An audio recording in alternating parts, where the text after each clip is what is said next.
One ordinary workday, I found myself engulfed in the familiar chaos of the office. Phones rang incessantly, conversations buzzed around me, and my desk was buried under a mountain of paperwork. I had been an executive assistant for over 5 years, always the first to arrive each day. My routine involved organizing files, answering calls, and assisting wherever needed. Despite my dedication and early hours, my efforts often felt overlooked, especially by my boss, Mr. Carter. Promotions consistently went to others, leaving me frustrated and questioning what more I could do.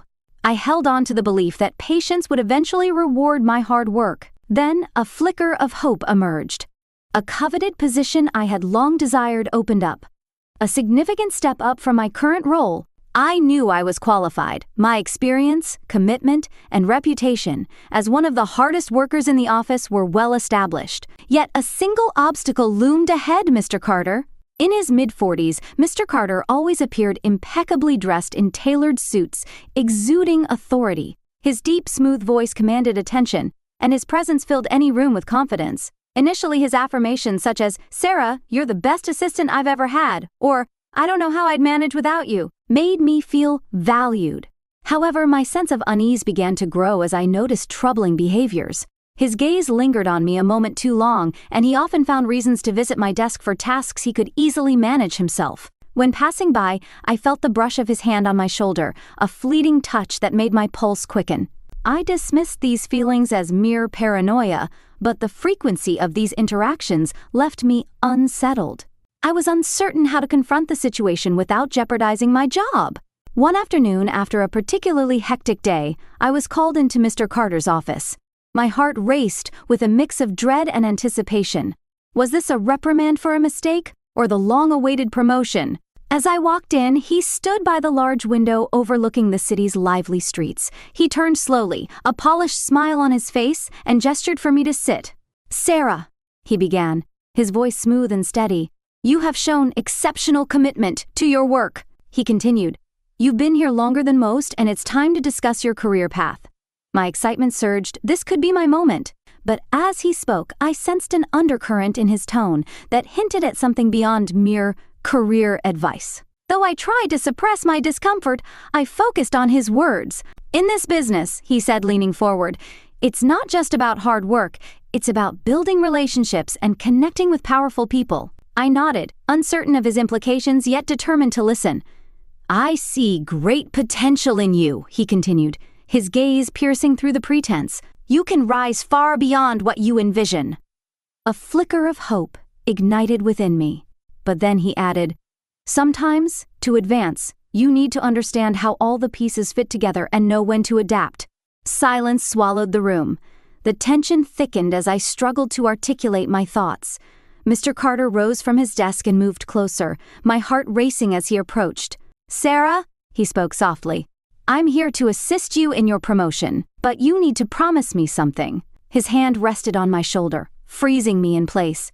I understood his meaning but refused to relinquish my hard-earned competence or integrity. I felt a lump in my throat, and my hands began to sweat uncontrollably. What did he mean by his question? I was overwhelmed with nerves as I heard his barely audible whisper, asking if I wanted to be successful. His hand slid slowly over the desk, brushing against my arm, intensifying the gravity of the moment. I reflected on all the late nights and the extra effort I had put into my work, leading me to this unsettling offer. Was this truly the price of success? Taking a deep breath, I managed to ask, "Can you explain more about these sacrifices, sir?" Mr. Carter leaned in closer, his calculating smile sending shivers down my spine. "It's not a big request, Sarah," he said, his voice smooth as silk. "You're not just an assistant. You're unique and special to me. I've always admired not just your work, but you, your beauty, your presence." His eyes bore into me, lingering with an unsettling intensity that made my skin crawl and escalated my unease into sheer dread. "We could explore something more personal," he continued, his tone deliberately low, as if we were alone in this dark world he was creating. "In return, you'll receive the promotion you deserve." My heart raced and the room seemed to spin. How could I process this? Everything I had worked for, every night spent laboring to prove myself, now laid at the feet of a humiliating bargain. The air hung heavy with his words, suffocating me with disbelief. This wasn't about my dedication, the weekends sacrificed, or the years I had poured into this company. To him, only my appearance mattered.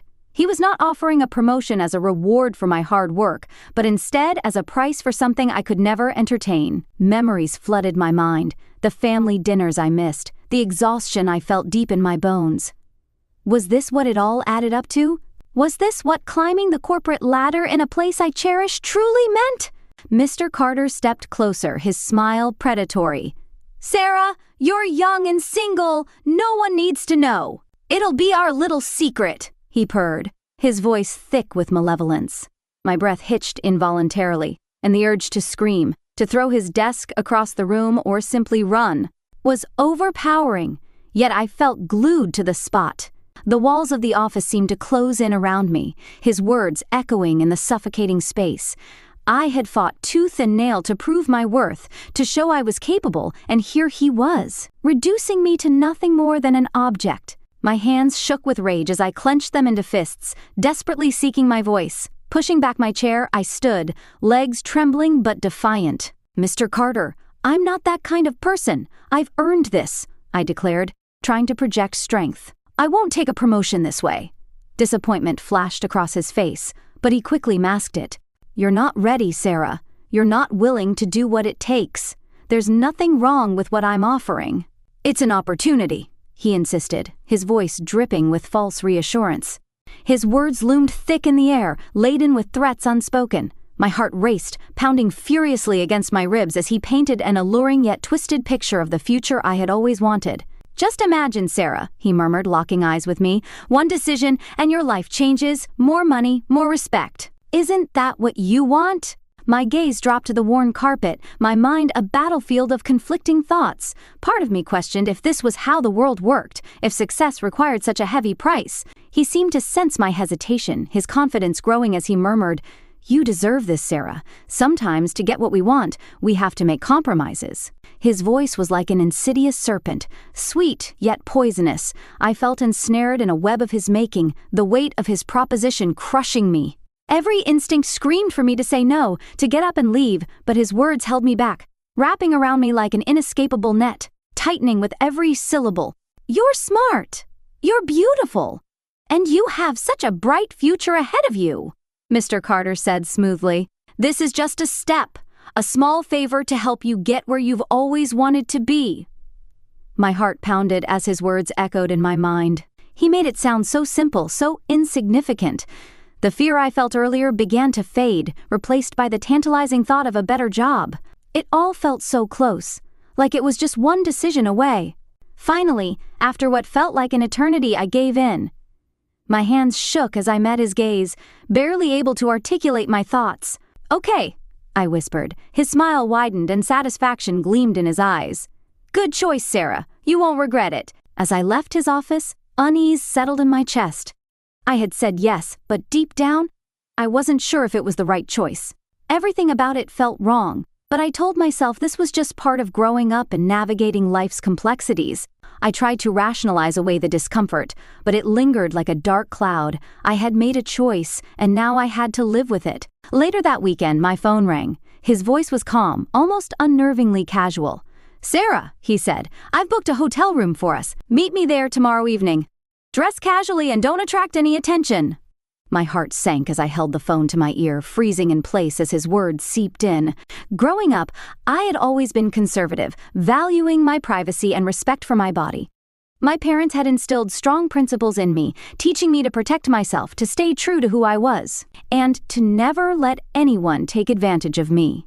I had lived by those values my entire life, and yet here I was, shaking with uncertainty over the choice I had just made. Sitting on my bed, I stared blankly at the wall, grappling with how I ended up in this predicament.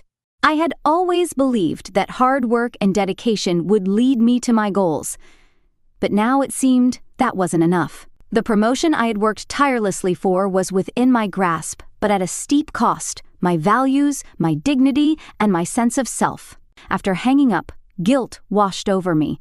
I wasn't the type of person who used her body to get ahead. I had never traded my integrity for success, yet in that moment, it felt like I had no other option. The thought of going to that hotel made my skin crawl. Could I really risk everything I had fought for? I couldn't shake the awareness that I was about to cross into territory I had vowed never to enter, all for a promotion. I looked in the mirror, searching for a familiar face, but found a stranger looking back at me. Was this the defining mistake of my life? I was on the brink of vulnerability in ways I had never expected. All for a promotion. My body and my choices had always belonged to me, a source of quiet pride. I had faced pressure before, stood firm in my beliefs, and held on to my identity. But now, I felt myself teetering on the edge of surrender, a heavy decision weighing on my shoulders. Tears pricked at the corners of my eyes. I knew I wasn't ready for this. It wasn't me, yet the fear of watching my dreams evaporate felt like iron bars encaging me. As I prepared to meet Mr. Carter, my heart felt like lead, each step a burden. I couldn't shake the feeling that I was losing a piece of myself, something no job title could ever replace. When I arrived at the hotel, the atmosphere felt stifled. I hesitated, reflecting, how did I get here? My mind raced, reassessing my choices. This wasn't the future I had envisioned. Standing before a man I didn't trust, discomfort washed over me as he welcomed me with a quick hug. "I'm glad you came, Sarah," he said, his calm demeanor contrasting sharply with my turmoil. "Thank you," I replied softly, my voice barely above a whisper. He led me into a cozy hotel room, tastefully decorated but suffocating in its intimacy. "Please, have a seat," he gestured to a chair by the window. I sat down hesitantly while he took a position across from me. For a moment we both gazed out the window, his warm smile sending shivers down my spine. "Thank you," I said quietly, feeling the weight of the moment settle around us. He led me into the cozy hotel room he had reserved, which was tastefully decorated with soft lighting and comfortable furnishings. Yet the intimacy of the setting only intensified my discomfort. "Please, have a seat," he said, gesturing to a chair by the window. Hesitantly I sat, and he took the chair across from me. For a moment we gazed out the window at the bustling street below, where cars passed and people walked, all seemingly absorbed in their own lives. It felt surreal to be here, away from the office, in such a private and unfamiliar setting. Breaking the silence, he spoke gently. "You look very nice today." I offered a faint smile, murmuring thank you, though my emotions were tangled, nervousness, confusion, and an underlying fear I couldn't shake. He poured a glass of juice and handed it to me. "Let's unwind," he said, encouraging me to relax. As we began to talk, the tension eased a bit, and our conversation flowed more naturally than I expected. I even found myself laughing at a few of his jokes, momentarily forgetting the complexities that loomed over us. But then, his tone shifted, and he leaned in closer, his expression serious. "Sarah," he said softly, his voice steady, "I've always admired you. You're intelligent, hardworking, and absolutely beautiful." A flush crept across my cheeks. "Thank you," I replied, my gaze dropping to my fidgeting hands. He reached out, placing his hand gently over mine. His touch was warm, sending a chill through me. "I believe we could be very good together," he continued. My heart raced as his implications sunk in, the unease that had momentarily escaped rushing back. "I'm not sure," I stammered, my voice trembling. "This is all so sudden." He didn't pull away, and I could sense the expectation in his gaze. His presence felt heavy, the undercurrents of his words pressing against me. Ethan squeezed my hand, the warmth of his touch making my heart race again. "There's no need to be afraid," he said softly, his voice soothing yet insistent. "We can take things slowly. I just want to make you happy." I inhaled deeply, my mind in turmoil as I sought clarity. Part of me yearned to trust him, to believe that this could turn out positively, but a louder, stronger voice deep down warned me that this wasn't right. "Mr. Carter," I began hesitantly, gathering my thoughts. "I don't know if this is something I can do." The words felt heavy as they left my lips, and I braced myself for his reaction. I could see a flicker of disappointment in his eyes, quickly masked by a calm smile. "Sarah," he said gently, "I understand that this is new, and I know this might be a lot, but I want you to know that I've got your back. I've seen how hard you work and how dedicated you are, and I want to help you get where you deserve to be." He leaned in a bit, his eyes fixed on mine. "This isn't just about work, it's about connection and sharing something meaningful. You're special to me, Sarah, and I want you to see that this could be something good for both of us." His words hung in the air, and once again, The weight of the decision rested heavily on my shoulders. Part of me wanted to believe he was sincere, that I mattered to him beyond a professional relationship, but unease knotted in my chest, reminding me I was on the verge of crossing a line I couldn't uncross. I looked down at our hands, still intertwined, trying to find the strength to respond. The moment felt impossibly delicate, as if I were walking a tightrope. "I appreciate your kindness," I said softly, taking in a shaky breath, "but I'm not sure this is the right thing for me." Ethan's expression shifted, brows furrowing slightly in surprise. "What do you mean?" he asked, his tone calm yet tinged with curiosity. "We're not married, and neither are we. We could help each other." As I spoke, he leaned in closer, gaze locked onto mine. Before I could say another word, his lips pressed against mine. His touch was gentle yet insistent, his hands exploring my body with deliberate slowness. My heart raced as I felt myself caught between two opposing forces, one urging me to pull away, to stop this before it went any further, and another compelling me to sink deeper into the moment, unable to fully resist. Even as he undressed me, his hands moved carefully, as if handling something precious. The respect he showed complicated the situation more than I could bear at that moment. My mind spiraled through doubts, questioning everything about this moment, the choices that had led me here, what was happening, and if this was truly what I wanted. There was a fragility in his actions, a quiet reverence that deepened the complexity of it all. I stood there, wrestling with the uncertainty, confronting the implications of what was unfolding and the potential consequences of my choices. Before I could reconcile the conflicting emotions surging within me, the moment hung, suspended in a delicate balance, as if my next move could alter everything.